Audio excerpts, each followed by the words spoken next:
Let's continue. I am on the chapter called The Fight. It was full summer when Moon and I came to a resting place near the highway. The days were still long, but beginning to grow shorter.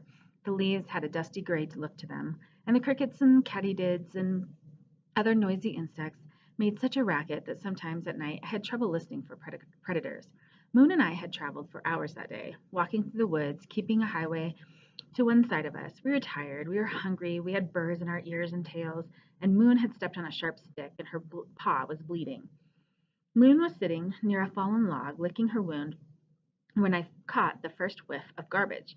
I had been resting beside Moon, was dozing in the shade, with my eyes half closed when the odor reached my nose. I jumped to my feet and breathed in deeply. I was tempted to run toward the good smell, but I moved slowly because I could also smell humans. Moon gave her foot a final lick and followed me. I stalked through the woods until I came to a clearing. I could hear traffic nearby, but I couldn't see the highway. In the clearing were several wooden tables with benches, a building in which humans could go to the bathroom, and lots of garbage cans. Nearby was a stretch of asphalt, like the one at the mall. Several cars were parked on it. I had been to places like this before and had seen cars pull off the highway and park on the asphalt. Then people would climb out of the cars, sit down at the tables, and eat food that they would remove from bags and boxes. They would eat and talk and stretch, and that is how I knew that this highway was a resting place. I looked at those tables and benches now and saw only two people sitting and eating. Moon and I watched them, and after a few minutes they stood up, gathered up papers and bags and cans from their table, dumped the things in the nearest garbage can, and returned to their car. As soon as the car had driven away, Moon and I trotted to the resting place. We ran to the first garbage can we saw, and I pushed it over. Moon crawled inside and began pawing the contents onto the grass. Picnic leftovers, Moon and I had learned, could be very, very good. Here we found apple cores, the ends of sandwiches, nearly empty potato chip bags, pieces of deviled eggs, cookie crumbs, and a whole slice of cheese. I pounced on the cheese, and Moon grabbed the end of the sandwich. We ate and ate, pausing from time to time to listen to the traffic, listen for the sound of an approaching car. We heard nothing until the growling started. Moon was inside the garbage can again then, rummaging through the papers, and I was at the mouth of the can eating a pretzel when we heard the first growl. Moon shot out of the can and ran into me. I dropped the pretzel and turned around, my hackles raised. It was twilight, that time of day when shadows grow long and the light starts to fade and a dog's eyes can play tricks on her. I look in the direction of the growling, but at first I can only see the human's bathroom, and beyond that, the edge of the woods through which Moon and I had been traveling. A moment later, I thought I saw movement, but I wasn't sure. The growling deepened, and then I saw the eyes in the woods. A streetlight had turned itself on, and the rays made the eyes glow. I saw so many pairs of eyes that my body jerked and I began to pant. I looked around at Moon, and in that instant, a pack of dogs rushed out of the twilight, teeth bared, snarling and yipping. Moon and I broke into a run and streaked away from the dogs. We ran and ran, not caring where we were headed or whether any people saw us. I ran faster than I had ever run. I ran so fast that my ears blew back from my head. I ran so that I could barely feel the ground under my paws. I ran until my chest heaved and my breath came heavy and fast. Twice I glanced over my shoulder to make sure Moon was keeping up with me. When I saw her at my heels, I ran even faster. The dogs were following us. I was sure of that. But Moon and I were faster than they were. We ran and ran and ran and ran until whoosh, whoosh, whoosh. Suddenly, the highway spread before us, cars speeding by in both directions. I stopped short, and once again, Moon crashed into me. We had almost darted onto the highway. It darted among all those cars and trucks into that blur of metal and tires. We backed away, turned around, and started running again. Night was falling. I wasn't sure where the resting place was. I smelled food, but it seemed too nearby to come from the garbage cans we had been eating from. So I led Moon toward the good smells, and the next thing I knew, the dogs, the same vicious dogs, were all around us. We were back in the resting place after all. The dogs were starving. They were desperate, and there were lots of them. The moment they spotted Moon and me, they charged toward us. We couldn't run away. They formed a circle around us. For one moment before the fight began, the scene seemed frozen like a puddle in the woods, and I could see every dog clearly.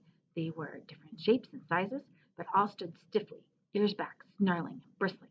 I could see their ribs, their entire skeletons, forming knobby ridges under their skin. Their fur was patchy and dirty. One dog seemed to have almost no fur at all, and their eyes were rheumy and runny. I edged closer to the moon. I edged closer to Moon, close enough to feel her body heat. Moon was panting heavily, her own legs stiff, her own ears back, a snarl escaping from her mouth. Moon was the littlest dog there. I noticed all this as if the world had stopped. Then everything jerked back into motion. The dogs ran at us, snapping. I bared my teeth. When one of the dogs leapt on me, we rolled around and round on the asphalt, fangs bared. I snarled and yipped and sank my teeth into the dog's flank. I felt her teeth sink into my neck. Two dogs slammed into Moon, throwing her to the ground. They jumped on her. The three of them became a whirl of fur and teeth and claws. I heard Moon scream, but then one of her attackers let out a scream of his own and leapt away. He sank into the ground and lay there panting hard. The other dog also backed away, and when Moon stalked toward him, he turned and limped behind a trash can. The dog who had bitten my neck now stood before me, poised to charge again, but I surprised her. I charged first, grabbing her bony shoulder between my jaws.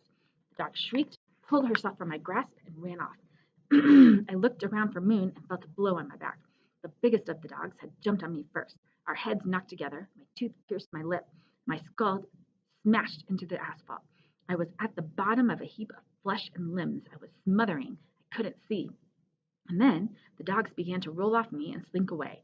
Moon was at my side, still snarling, still baring her teeth, still menacing the other dogs. Our attackers were old and weak and unhealthy, but they had made their point. They kept their eyes trained on Moon and me. We began to edge out of the resting area, out of their territory. They turned toward the trash cans. Moon and I moved as fast as we could, but I didn't have the strength to run.